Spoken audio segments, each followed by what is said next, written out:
Hi everyone, welcome and welcome back to my YouTube channel. My name is Wadzanai Mercy, and today we're starting a new series that I am so excited about. It is called In My Mother's Womb, and it is a labor of love and a love letter to all first-time moms and to all young moms as well.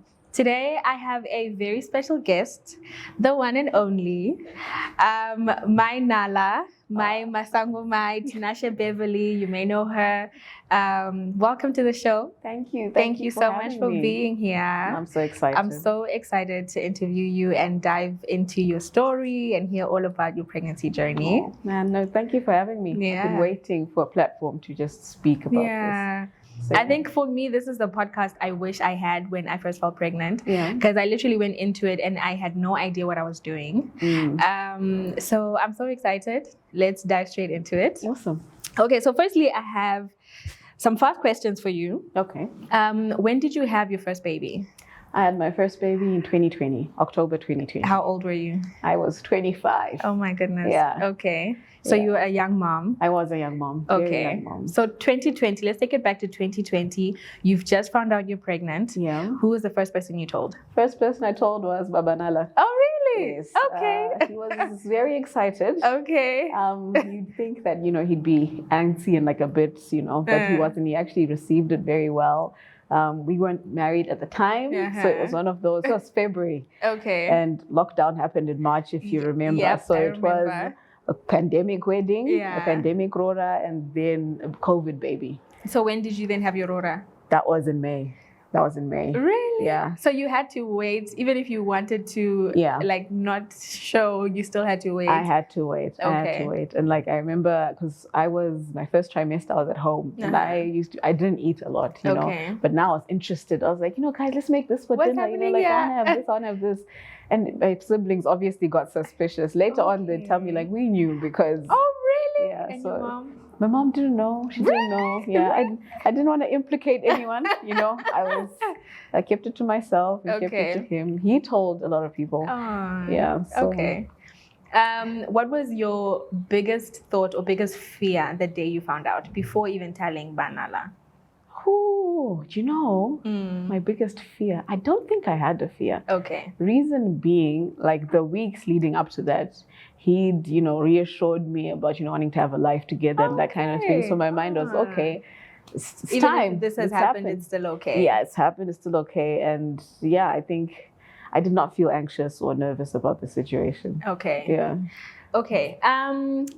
So my husband and I sort of had the same route of having a baby straight into marriage. Would you recommend, or would you guys wish you'd have waited a year and enjoyed your marriage, just the two of you? What are the implications of having a baby so soon into marriage?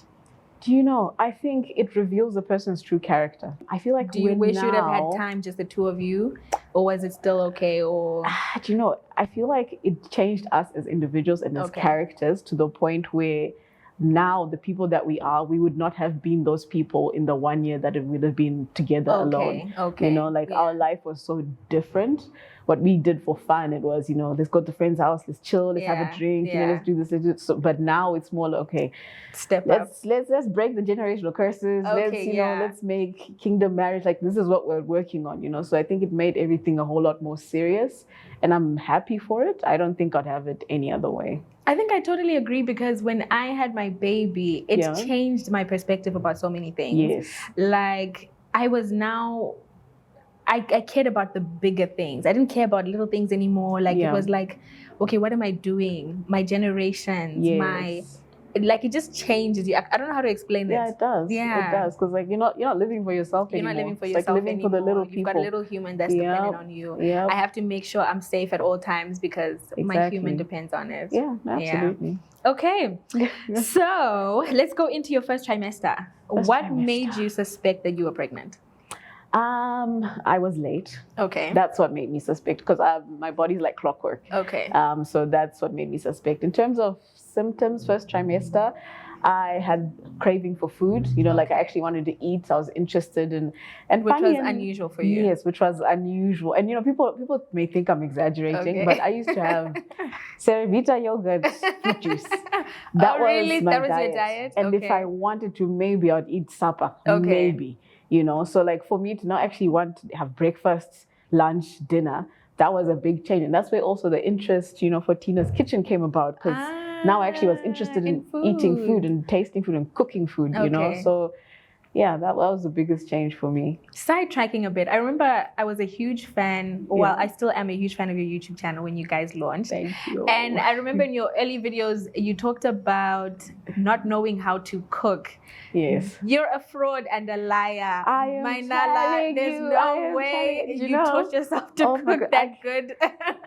It's literally YouTube and online, and my mom, I'm calling my mom and saying, okay, how do I do this? How do I do that? Really? And funny enough, Abanala was a better cook than I was in the beginning. Okay. So it's... Because I remember you did that whole video where you went grocery shopping and I couldn't tell the difference between Kovo and... and now here you are. People drag me for that. Oh, really? Guys, I wasn't paying attention. I wasn't thinking of, okay, you know, I'm going to be a wife, I'm going to be a mom, I'm going to have to be head of a household and cook. My mind was just thinking, how do I stay out of the kitchen, you know? So, yeah. Okay. So first trimester, you said you started craving food. Yes. And you were late. So that's what made you take the test. Okay. What were some of your first trimester symptoms? Do you know, I think I'm lucky I didn't have a lot. I didn't really have the nausea or like the morning sickness. I think for me, it was just more so the physical changes, like my body.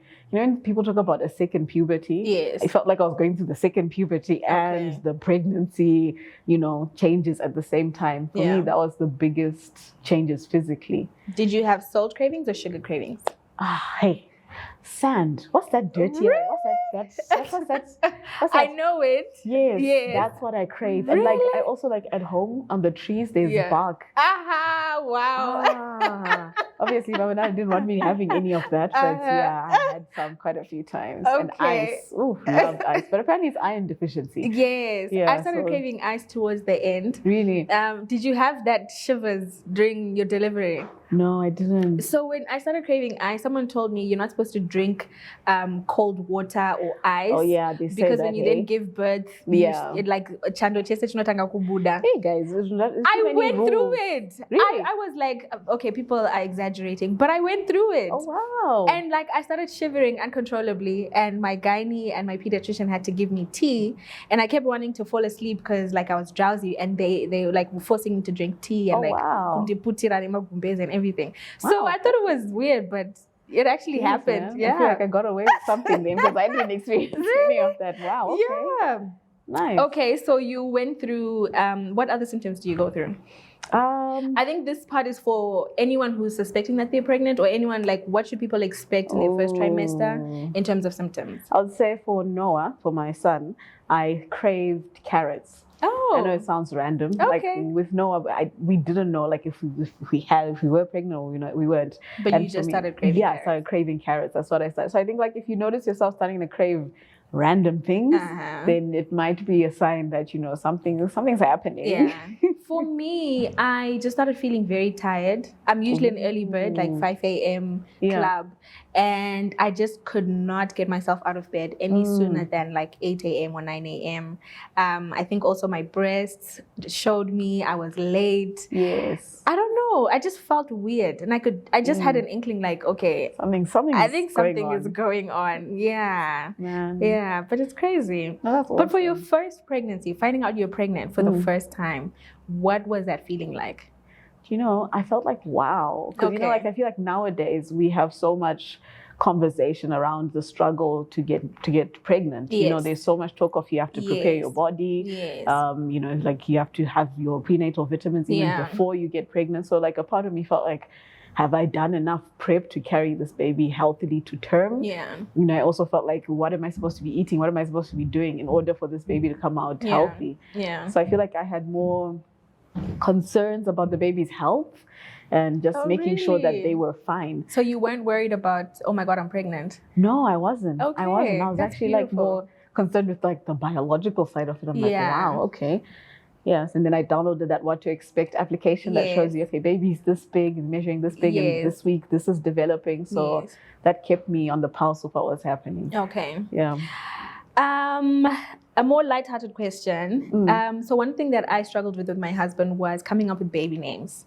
Ooh. So it was kind of like, we kind of felt like Adam in the Garden of Eden, where God just gives you creation. He's like, name them as you want. I thought that was so much pressure. Ooh. What was the process like for you guys for coming up with your baby names, Nala and Noah? For us, Baba Nala actually chose the name Nala. Oh, really? Yeah, he chose the name Nala, and I loved it because I loved that it was African. I loved that it wasn't Shona. It's very unique. But it's very unique at the same time. Okay. And then I remember when we had our baby, what was it, pregnancy announcement video done. We did the Lion King. Yes, we had Naka Visuals film the video, and he chose that song without us telling him the name.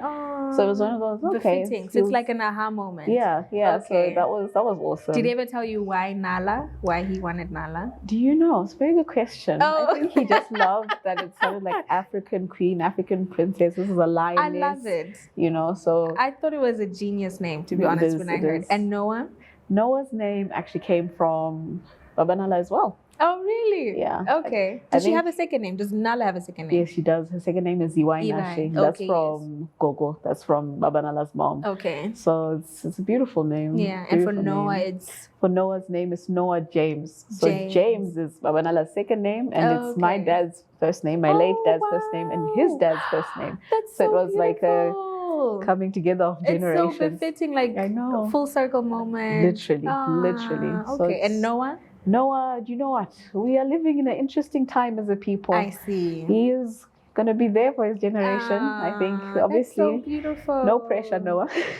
Yeah, no, we really struggled with baby names. How did you come up with the name? At what point did you guys then come up with those names? How far into your pregnancy? I would say like 5 months. Really? Yeah, 5 months. It was like, okay, this is baby's name. Then we just keep it quiet, because you don't want anyone to speak over the name before the babies arrive, you know. So. I've since learned that. There's a name I really wanted for my baby. Yeah. And I remember telling my sisters and my family, and then they just made all skeptical about it. Yeah. To the point where my husband was like, okay, no, we're not using this name. Yeah. So I definitely don't recommend telling people. No, just keep it to yourself. Let it marinate, and then born. Yeah. And you know, sometimes you may see the baby and be like, oh, okay, maybe let's pick another name. Yeah. You know, before you commit. So, yeah. For us, I'm very ashamed about it, but like our baby came a month early. And we still hadn't settled on a name. We had options. So even like the first 2 days when people came to see the baby, we were just like, okay, we don't have a name yet.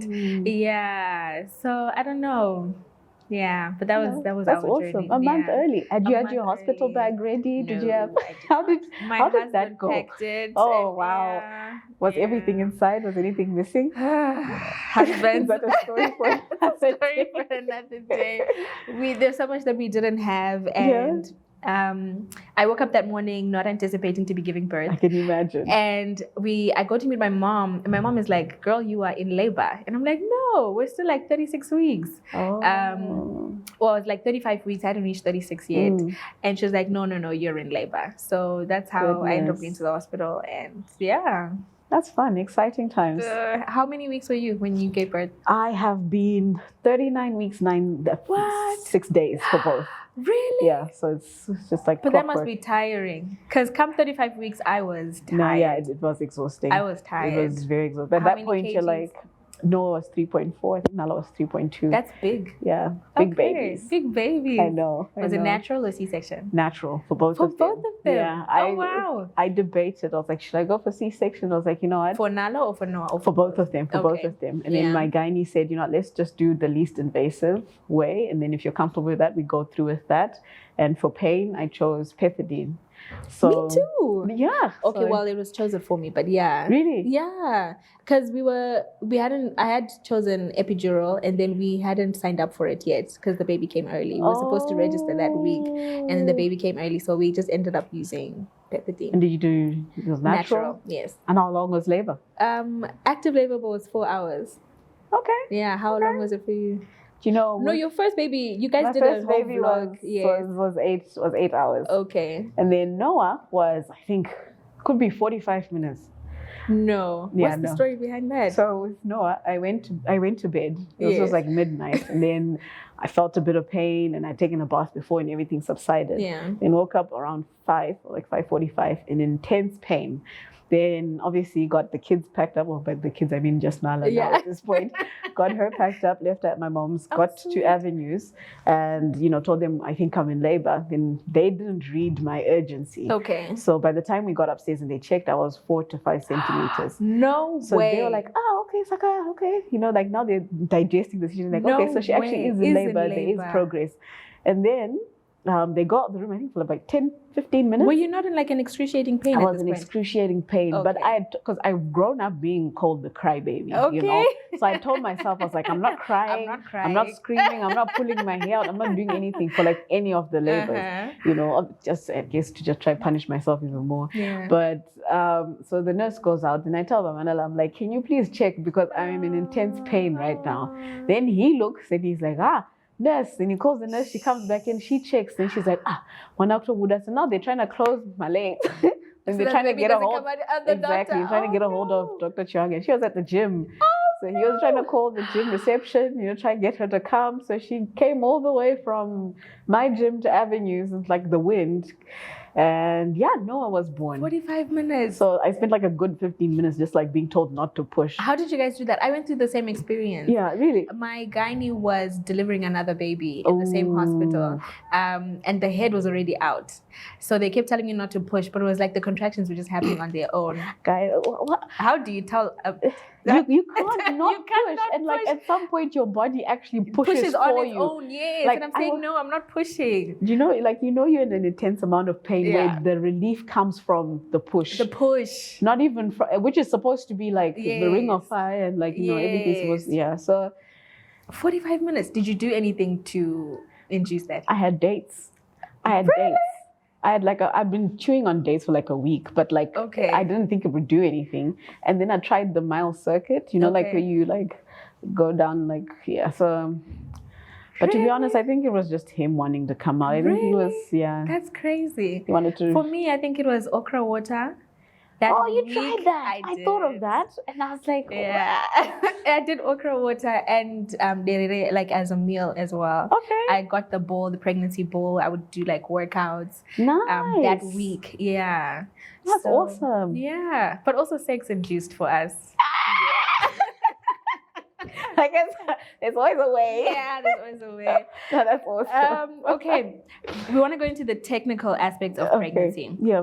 Talking about how you guys chose your hospital, your gynae, what to look for in a gynae. How did you choose your pain relief? Things like that.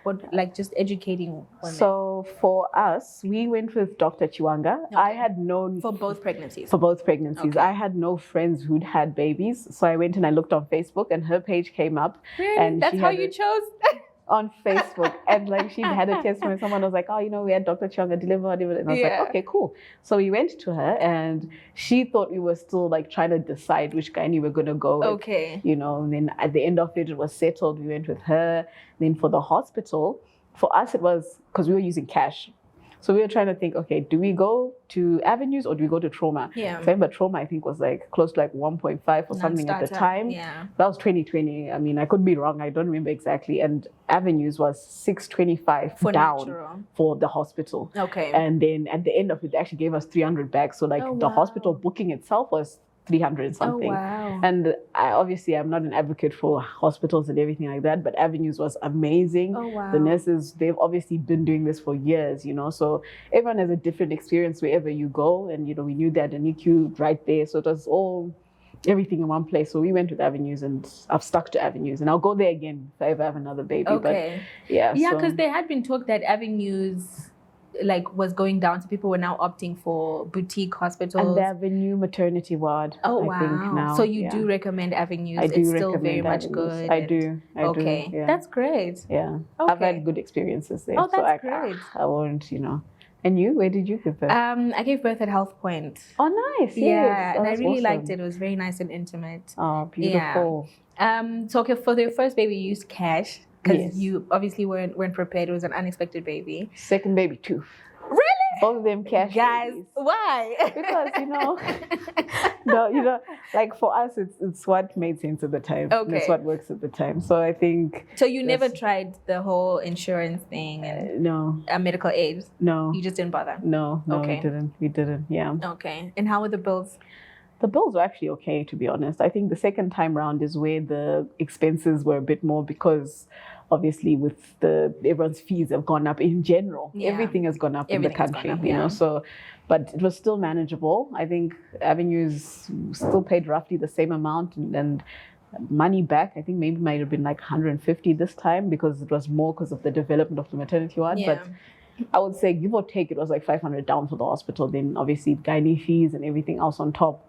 So yeah, it was quite. Okay. So just to walk through it, there's the booking fee for the hospital. Booking fee for the hospital. And then there's the fee of whether you're doing natural, C-section or emergency. Yes. And then there's the doctor's fee. Yes. So those are the 3 fees, right? Yes. And then they like in the case that you need stitches, there's an extra fee for that as well. Okay. Like after you've given birth. Okay. So did you have stitches? Yes, I did. Were they bad? Yeah, they were. Really? Yeah, they were. Okay. Yeah. Did you do the whole Kusungirwa thing? No. You didn't go to your mom's house? No. Why? No.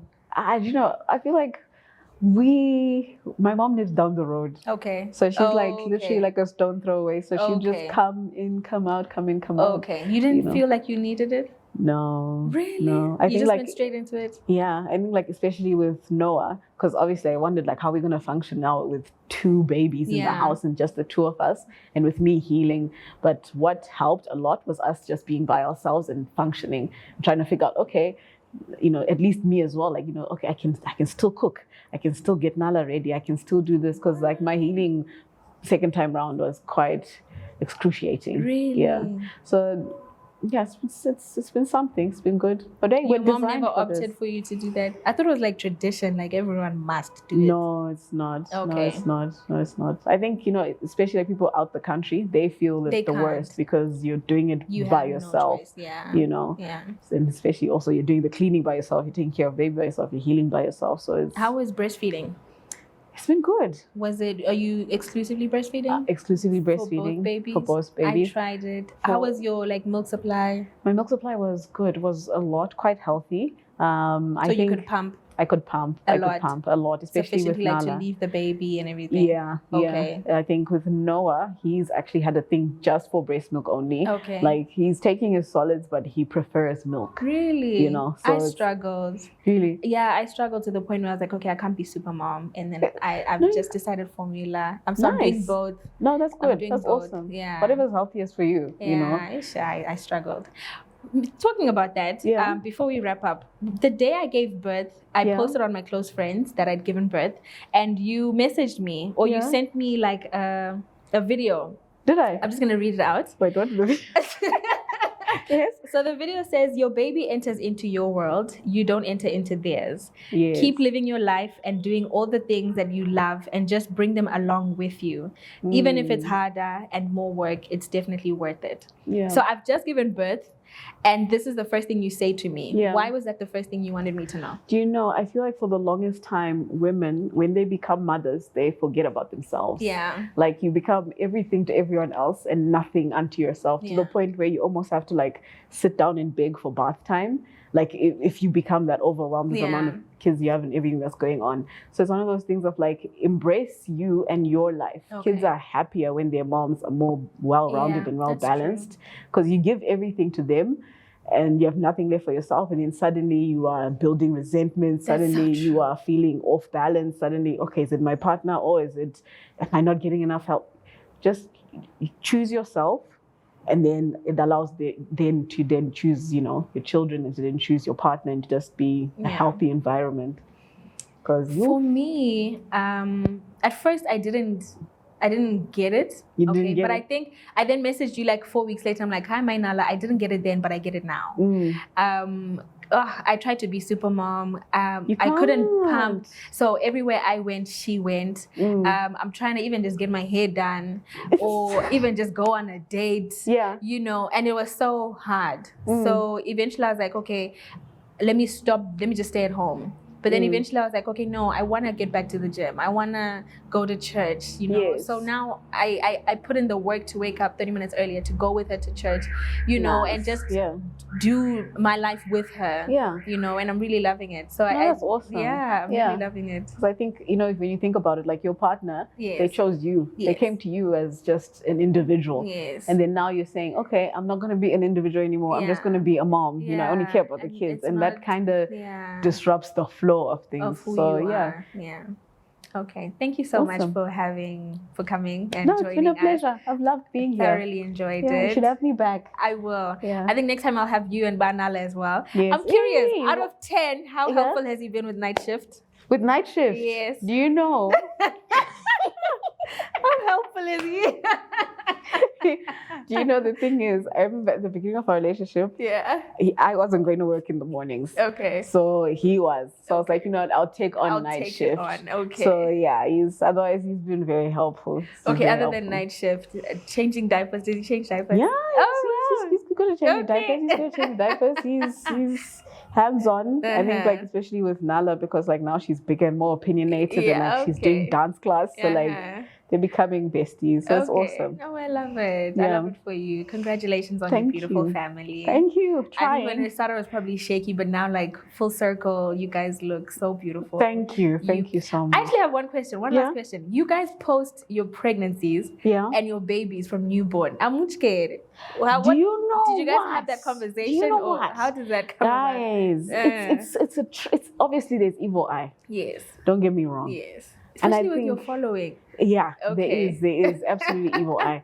But you know, like, other people post other people who are not of our skin color. Yeah. They post from, I think, even from 8 weeks from that they're pregnant. They find out. You know, and like, I think it's just not approaching with the spirit of fear. Yeah. Obviously, like, I respect, you know, everyone's decision and how they choose to go about it. Yeah. It's just, you know, it's just preference. It's just what we choose at this moment in time. Did you guys ever had that conversation to say, okay, we're happy to post a newborn baby? You know, we are, because I feel like social media for us, it has changed our lives in one. Yeah. So us sharing reaps more benefit than it does, you know, keeping it back. I think people who've watched me from when I started, they can attest to the fact that, you know, my life looks different, you know, and it's because of that sharing. And allowing people to come in. So I think it's, for us, it's what works, you know. And you're happy with it. And we're happy with it. That's great. Yeah. I love that for you guys. I'm happy for you. Thank you, Wadzi. Okay, thank you so much for joining us. It's a pleasure. Thank you to everyone for watching until the very end. We will see you at the next video.